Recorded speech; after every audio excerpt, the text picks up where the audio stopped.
I'm Eric Marchand, host of Cinema Scene, your source for the latest in movie interviews and reviews. On today's episode, I just have one question for Jason Gorber, film critic and managing editor at That Shelf. Can you dig it? That's right. Jason is back to praise and pan titles, which played at this year's International Film Festival. His coverage of the festivities can also be found on sites such as High Def Digest, POV Magazine, /film, and RogerEbert.com. When do you take the time to sleep? Oh, it's can. You just consume so much pastries and chocolate, it sort of helps. And beef tartare. And oh my God, the tartare. Is it that good there? Like, is that where you need to have beef tartare for the first time? Well, if you're going to eat raw meat, it's good, but I always like to bring back friends. I figure if I'm going to bring back a stomach parasite, it's the best place to do it from France. Well, speaking of parasites, the film that won the Palme d'Or, or the Bong d'Or, as it's been now called, is Bong Joon-ho's Parasite, which really kind of surprised people in terms of winning this award. Can you talk a little bit about that film first as we kind of dive in to the entries that were playing at Cannes this year? So not to get too deep in the woods, but when I started going to TIFF years ago, I discovered South Korean cinema sort of organically. I didn't know what was going on. I saw The Isle, actually, Kim Ki-duk film, and I didn't know movies could do this. And since that time, when I go to festivals, I seek out South Korean cinema. They're just a country that produces, for me, the most extraordinary stuff, which is they take every genre, all these puzzle pieces, these Lego pieces, and put them all together. And Parasite is very much that. I think it's his best film, of course, but it really does. It's a heist film. It's a family drama. It's a social sort of a look at the social issues that are taking place in Korea, all colliding all together. So in the grand scheme, when we talk about genre cinema, it's that stuff, the action, horror, whatever it is. This playing within an art house cinema context is fantastic. And so I was extremely, extremely happy when it won the Palme d'Or, or the Bong d'Or, as you said, simply because it does it's a movie that does so much, but does it on a tightrope. A little bit on either side, this film's just going to collapse and just to a smattering of nothingness. But as it plays out, it's really, really terrific. The performances are amazing. Tonally, it's shifting so much, but makes sense.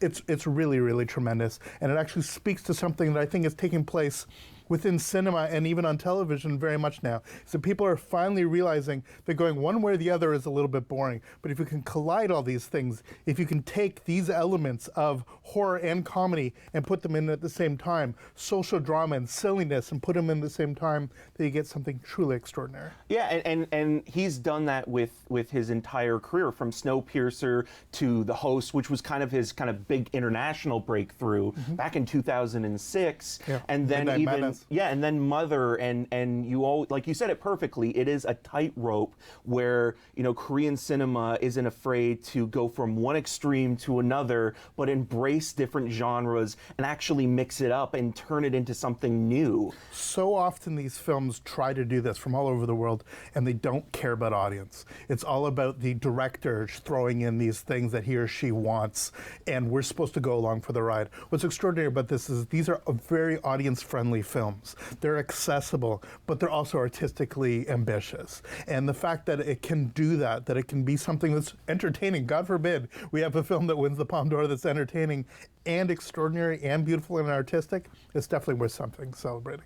Absolutely. And Neon picked it up way before the festival even began, I believe last year at the American Film Market. So it'll be getting a release in North America probably before the end of the calendar year. I assume after TIFF. Yeah, and it's already playing in South Korea. It's making a lot of money. It's actually doing better than some of the American films that are playing there right now, like Aladdin. so go figure. And it's very exciting. Now, I wanted to get your opinion on this, because both Bong Joon-ho and Quentin Tarantino released letters or memos before the screenings of their films saying, or asking press not to spoil their movies. Do you find that at all condescending, or is that something that obviously you would not ruin a film for anybody, and you're very careful in your writing and what have you, but do you feel that the filmmaker needs to release something like that? We live in a really weird place. Look, I may have a different point of view than other people. I get angry when people read the back of DVD covers.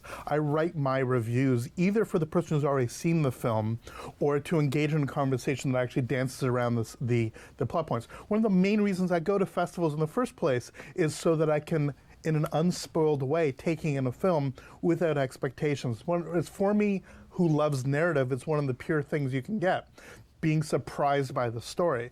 And so I understand their sensitivity to it. I don't see it as condescending, and I certainly see it as a position. Both of these films absolutely could not be spoiled, they're still going to be enjoyable, but they certainly do things that part of the joy is the surprise. And a lot of people are very cynical about that. They're like, ugh, I just want to know what actually happens.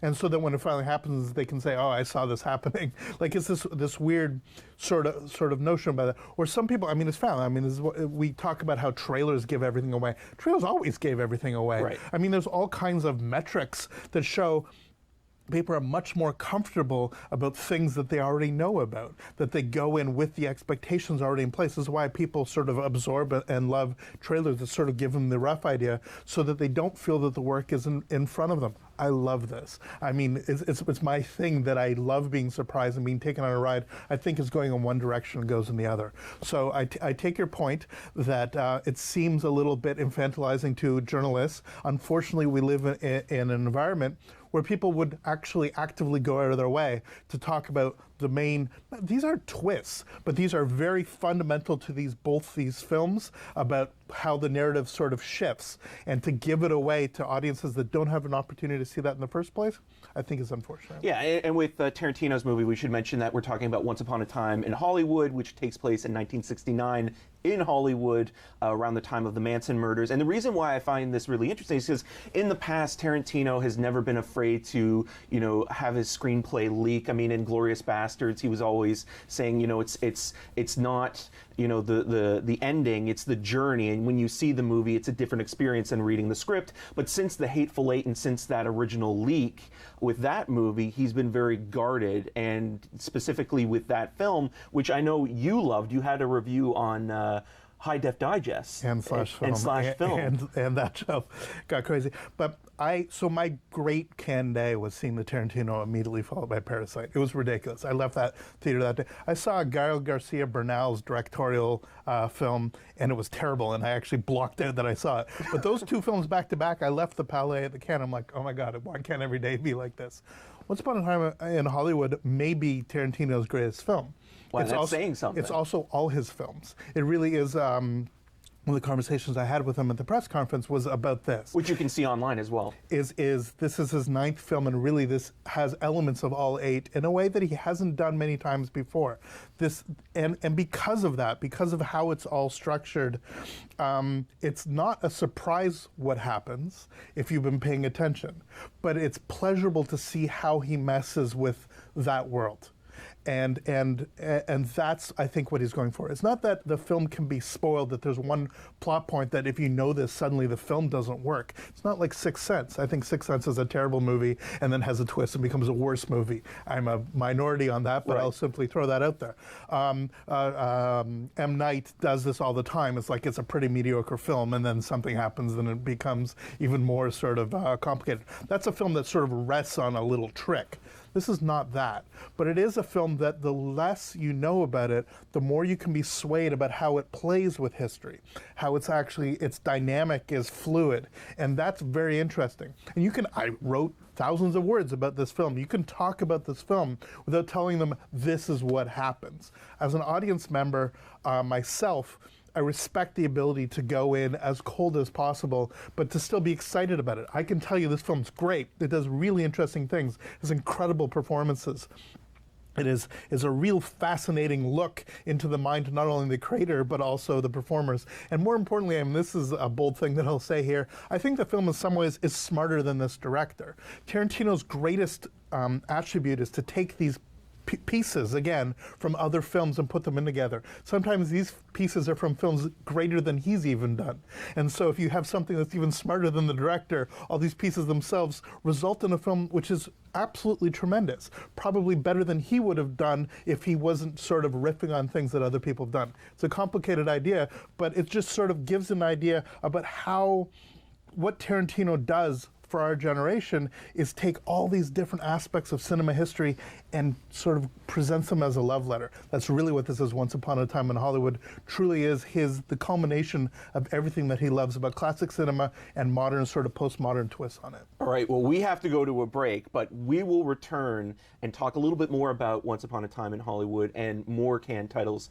Stay tuned for more Cinema Scene right after this. This program is brought to you by MLB Extra Innings, part of the Rogers Super Sports Pack. Follow the teams and players you want to watch.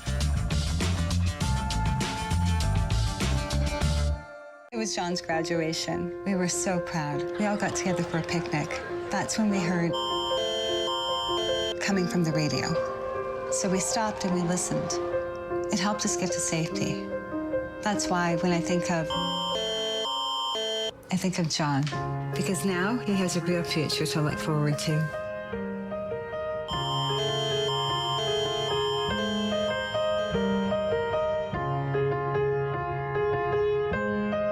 Hi, I'm Jeff Mason.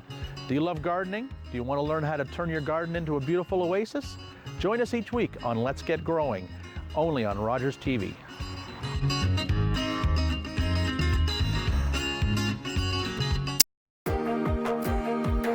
What brought me here was the opportunity for me to expand my skills and professional career. I have the opportunity to do everything. By being here at Rogers, I can learn all these different things that will help me be stronger. Don't be afraid, because this is where you're going to gain the most valuable experience that you can use in your future.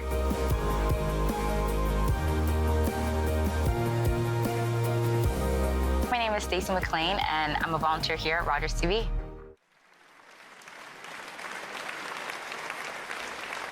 Can you feel the excitement? Jason and I were previously talking about Once Upon a Time in Hollywood. Very passionate and very exciting. The movie opens at the end of July.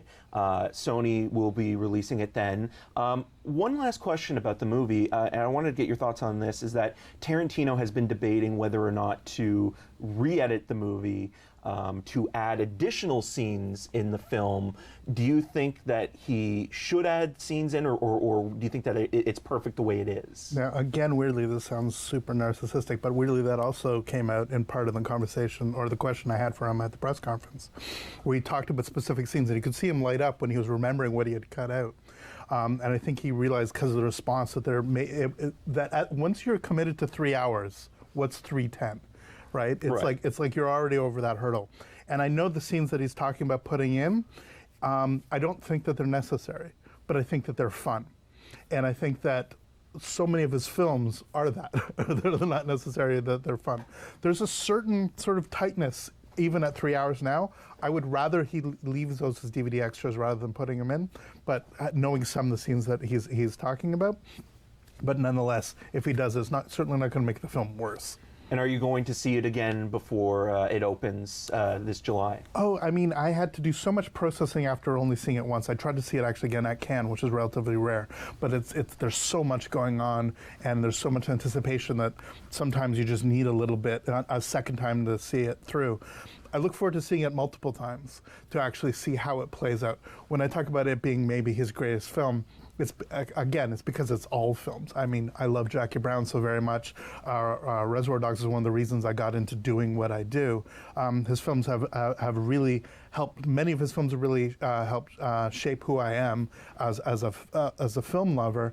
But also, his most recent films haven't connected with me. So to have a film like this truly connect in a way, which I think is absolutely the type of movie that he used to be making, but also doing it with his contemporary craft, I think is really extraordinary. It's not about him the way that his most recent films have been, and that I think is extraordinary. Right, it's about the movies, the thing that he grew up loving. Yeah. And although he put himself on the poster, which is ridiculous. Yeah, that is very weird. A little narcissistic there, but hey, it's his movie, right? So he can do what he wants. QT. Right. Another movie that got a lot of critical acclaim during the festival, which Neon also bought, is Portrait of a Lady on Fire. Can you tell me a little bit about that movie and how different it is compared to Once Upon a Time in Hollywood? Yeah, Scammah's film, very beautiful, very lyrical, sort of the type of film when you hear about like the Cannes art scene, it's that kind of movie, but it's actually, again, beautifully done, really sensitive. It's essentially the story of a woman who gets hired to become a friend of this other woman's daughter, and the sort of secret that's there, it's not such a secret, it's revealed in the first few seconds, is that she's there to paint a picture of this woman. The painting is then going to go so that her future husband will actually know what she actually looks like. And so it's sort of a surreptitious painting movie, which sounds like, oh my God, this is going to be boring and really silly, but it's done so beautifully, and the connection between them, the way it's filmed, and this is one of those films when we talk about, like, if Cannes is the home of, auteur, of directorial cinema, this is a film that any other director does this, and I think it would have been significantly worse. Siama is so sensitive and so on point and so precise with her direction, the way that she actually gets her performers to act, that I can't think of anyone who would have done as good a job as it. And if we're going to celebrate the film for that, there's one reason to celebrate it alone. Right, and if you haven't seen Girlhood or Tomboy, I would highly recommend seeking those films out as well, because they are really beautifully done and great character studies as well. A couple movies that are actually now playing over here that I know one you were a fan of and one that you weren't, both The Dead Don't Die, Jim Jarmusch's latest movie, which you were a very strong champion of, Pattinson, which also played at the Cannes Film Festival a few years ago. Yeah, Jarmusch is one of my favorite directors of all time. Yeah, well, Dead Man is a staple of yours. It's a top 10 film of all time. I mean, I love Jarmusch, and I thought Only Lovers Left Alive, his riff on vampires, was super interesting. It's not a film to love. I think it's a film to really sit back and appreciate. Whereas I think Dead Don't Die is just terrible. I think that it takes all the worst parts of zombie mythology and stretches them. I love the characters so much. I want to actually adore this film, but I was so aggravated about how cheap it all felt. It just felt that it was Jarmusch light, right. And that was super frustrating. It felt like he didn't know a hook into this. All he did was call a bunch of his friends and say, hey man, let's make a zombie movie, which some people like, but for me it just didn't work at all. Right, and do you feel that a film such as this, will people sort of actually still embrace it just because it is a zombie movie and give it a pass because of that? I mean, that's the whole thing when we talk about genre films, that sometimes people just see films because they're a zombie film or a horror film or slasher film, and sometimes they get something more out of it. Again, that's what the Koreans have been doing for years. How do we get an international audience? I know, make it a monster movie like The Host, and suddenly it's also about characters. I think Jarmusch is playing with that when he incorporates. He's done it with samurai films. He's done it. Ghost Dog, Way of the Samurai, which is fantastic. Stupendous. Again, he's done this before, but if you look at all the other ones, which I think are great successes, this one, look, Broken Flowers itself is a little bit of a misfire. You just have to love the sort of withdrawn Bill Murray. In this film, it's so self-referential and so obnoxious, frankly, that I thought Dead Don't Die just absolutely missed the mark. Now, I didn't dislike the film, but I didn't love it either. I was somewhat disappointed, but I will say that for me, Jim Jarmusch's worst movie still is Limits of Control, where I feel like he really didn't know where he was going with that film. He was about as aimless as the lead character in that movie. Like a David Lynch movie. Yeah. Okay, so we have about a minute left. Rocket Man is now playing in theaters. This is the movie that Bohemian Rhapsody should have been, 100%. How was watching that on the big screen at the film festival? Stupendous. I'm a huge Elton John fan. What I love about this movie is unafraid to tell lies. The whole film is a musical. It's his reflections back when he's essentially in therapy, and so it doesn't matter about what actually correlates directly with historical record. If you've seen the film, that's not why he's called Elton John, but the story in the movie is better. Elton John is a myth built by Reginald Dwight to become this superstar. No lyric he's ever sang is about himself. It's Bernie's words. And this dynamic, the way that the film takes that and says, forget it, we're doing a musical. We're just going to make a big romp. Audiences didn't actually float either. So I think the film is extraordinary. Wait, really? Yeah. Whether or not its comparisons to Bohemian Rhapsody are apt, obviously Dexter Fletcher, the director, also ended up finishing directing on the other film. I think both films do totally different ways. One film is getting people to watch, to listen to Queen music. A bunch of kids now are listening to Queen music because of Bohemian Rhapsody. God bless. It's a sort of straightforward rock biopic. This is a musical, and this will be on stage, and this will make tens and hundreds of millions of dollars, playing for decades. I fully expect a stage show to come out of Rocket Man almost immediately, and it is that kind of wonderful celebration of everything that is Elton John. And on that note, we have to rocket to another commercial break, but stay tuned for more Cinema Scene right after this. Hey, baby. How many are there? I'm going to count to 3. Oh, dear Lord, not shocking. Man's got to know his limitations.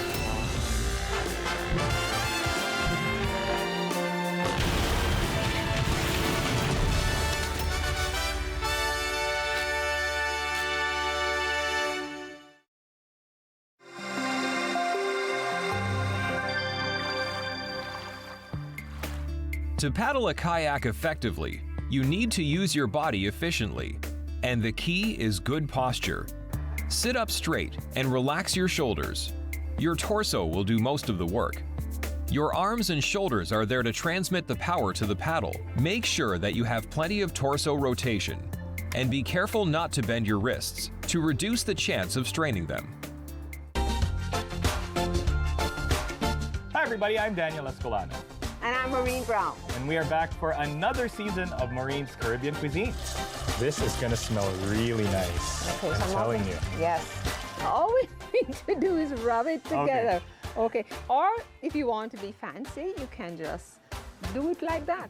Taste the flavors of the Caribbean. That's right, and you'll find that only here on Rogers TV.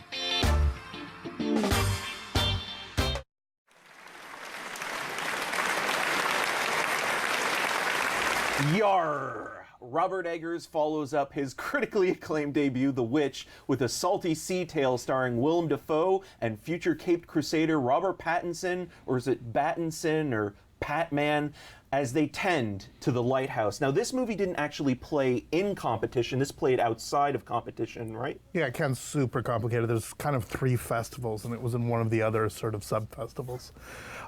That being said, I had to line up 3.5 hours to see the bloody thing, and even then I couldn't sit in the orchestra. I was front row balcony. Extraordinary film. If you've seen The Witch, I mean, you kind of know the shtick. It's like a black and white film that feels sort of out of age. Imagine Guy Maddin made sort of straight for sort of drama films. If The Witch was kind of weird and then got super weird at the end, The Lighthouse starts out as a bonkers movie and gets even more insane. I love it. I think it's extraordinary. My understanding is that the story is that Willem Dafoe basically went to Robert Eggers and said, "Write me something." And he's like, after seeing The Witch? He's like, okay. And I've loved Pattinson for years. I think, weirdly, I've never seen Twilight. I've never seen any of the Twilight films. So my view of Kristen Stewart and Robert Pattinson have been them doing these crazy art house films. Yeah, whether it be Assayas or Eggers or, you know, the Safdie brothers with Good Time. I mean, like, yeah, they're doing interesting stuff, and they were able to parlay this, you know, teen fandom into something positive. Parlay? Are we doing pirate stuff? We are. I can't stop. Anyway, so shot in and around Cape Breton, that part of Nova Scotia. They built this amazing, decrepit looking lighthouse, and it's essentially the story of 2 men going crazy. And it sounds like it should be really weird and obnoxious, and it is really weird and obnoxious. But in the best possible way. But in the best possible way. You really feel, you feel grimy along with them. You feel the sort of tension. It's almost like a submarine movie. I mean, you're kind of trapped on this island, and as their madness becomes more and more infected, it becomes more and more infectious. It's quite an extraordinary performance. And again, like The Witch, what Eggers has done is gone to period literature and letters, this time Melville and period, so that they're speaking this heightened, florid language, which is completely insulting. It reminds me a little bit of Deadwood, the TV show, which takes this Victorian sort of flourish, this filigreed language, and just adds filth into it. And it's so extraordinary because of that. Well, in your review for Deadwood, the movie, you said that it combines, you know, high and lowbrow to beautiful kind of musical, lyrical qualities. Like, it's the perfect melding of both. What I wanted to ask you about Robert Pattinson specifically specifically, he was just cast as Batman in the new Matt Reeves trilogy, as it's been discussed. Nobody's calling it Matman, but I'll just go ahead. Well, you'll be the first. You heard it here first. I wanted to ask you what your thoughts were on the backlash on it. I mean, obviously, we've seen this before when Michael Keaton was cast, Mr. Mom as Batman. No way, let's sign a petition. Even Heath Ledger as the Joker, the guy from Brokeback Mountain, let's not cast him as, this great iconic villain. What are your thoughts on sort of the backlash, but also what would you say to convince somebody to go and watch, Good Time or The Lighthouse when it opens probably later this fall? Well, first of all, just go see these films because Pattinson's extraordinary. I think that you're going to see films, maybe not ones that you're used to seeing. They're all a little bit off and a little bit sort of bent, but they're kind of extraordinary because of that. But you bring up a very important point, and something that actually frustrates the heck out of me, is this is not new. People think this is new, but fandom's expectation that they somehow own the characters and somehow they get to determine how this character is shaped. That's not my Batman. That's not my Luke Skywalker. That's not my Sonic the Hedgehog. Whatever it is. And we live in, because those voices are so loud these days, because of on social media, people are very insulting not only to the creators because of that, but also because the creators themselves are desperately just trying to find out what sticks in this crazy marketplace. They are trying to pander to the fan boys and girls. And because of that, you get in this weird vicious circle about who counts and who doesn't count. The fact of the matter is people have complained about casting choices all along, but they didn't do it with the, why are you ruining my childhood? Why are you ruining who Batman is? Batman is a foil for whomever we wish it to be. There will be many Batmens. It is a central metaphor that we can sort of inject whatever we want into it. Clooney, Kilmer, whoever is going to be doing it. When I saw Michael Keaton, it's like, well, this is not Adam West. Of course, it differs from my expectations, but just like not reading the back of the DVD case or Blu-ray case, as we talked about, go in and get something that you didn't expect. Go along for the ride, and then you're going to get something quite extraordinary. I cannot wait to see what Pattinson does with this character. Same. And also, I mean, just celebrating, 80 years of the Caped Crusader and 30 for the Tim Burton Batman movie. It's exciting times, and I think people should be enthusiastic about it. Now, I don't want to end on a bad note, but I want to ask you, was the worst film that you saw at the Cannes Film Festival this year Joan of Arc? Joan of Arc was completely terrible, but you forget that I also saw Maktub. Intermezzo, which we... From the director of Blue is the Warmest Color. Yeah, 3.5 hours of a club sequence and then 14 minutes of something we cannot talk about on this network. It is super, super terrible. So you go from Palme d'Or winner, and this is a whole nother conversation about Cannes, about the legacy, that once you've won, you sort of are allowed in. His last film wasn't allowed in and got a lot of French critics up in a tizzy because it wasn't, so they brought in the second part of this series, and it was there.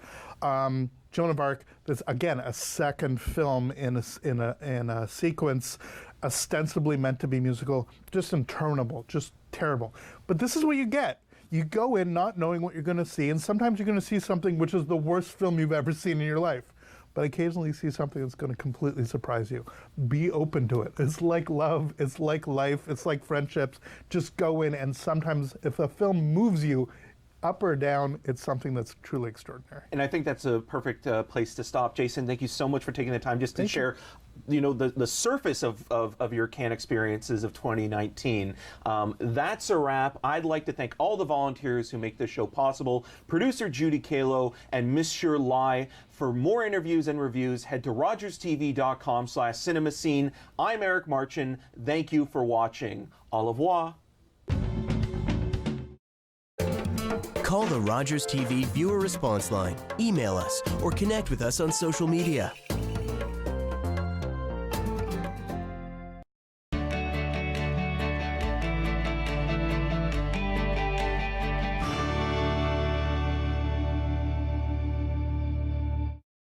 All I wanted was to see a movie.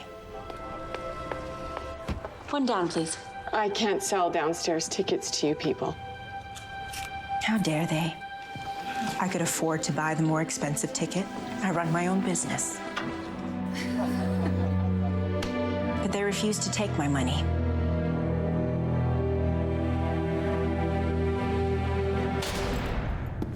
They left me there all night. On what charge? They said I didn't pay the theater tax. But it was really about color. Sister Desmond, appeal this conviction and your community will stand behind you. Do you have any idea what this will do to us?